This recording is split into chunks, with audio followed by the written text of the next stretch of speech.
first grade, we are going to be talking about texture rubbings to fill in some sections of our fish. So you are going to need some crayons that do not have the wrapper on them.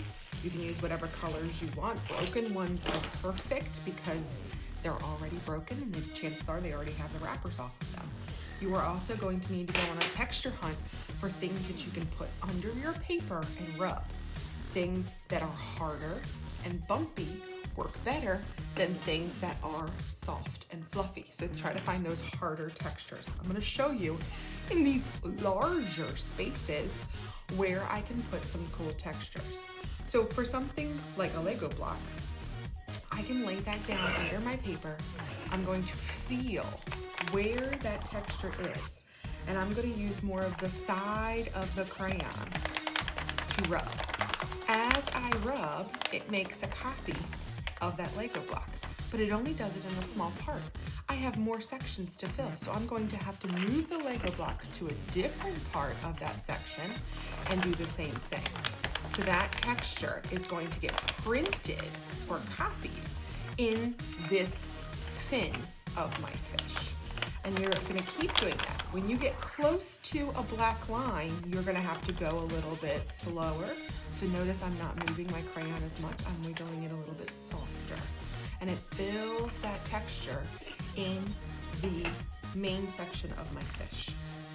I have another section here that I can fill with a different texture. So I found this really cool cone, and if I lay my paper down, I'm going to feel where that texture is. I'm going to use more of the side of my crayon and rub.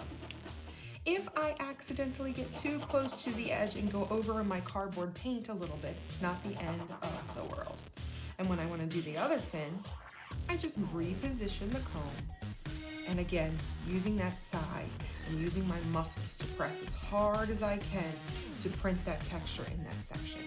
If there's some tiny white spaces around the edges, it's no big deal. In the main body of my fish, I found something a little different. Check this out. My son Logan has a big barn. And the top of it already kind of looks like fish scales. So I'm gonna use my texture. Ooh, look, some of his little creatures fell out of his barn. And I'm gonna lay my paper down on top to try to print this texture here. So I'm gonna get a different crayon. I'm gonna lay my paper down and I am going to rub with the side to print that texture in the main body of my fish. I'm gonna move it to a different side so it still stays flat. I'm still pressing as hard as I can to get that really cool imprint or copy. Not every section of your fish can be printed with a texture. Maybe there's smaller sections or smaller details. If that's the case, then you can just use your crayons like they are crayons and begin to color with them. So you're gonna have to try to put textures in at least 2 parts of your fish, in the larger parts, and then you can color the rest. Let's see how I finish this by coloring.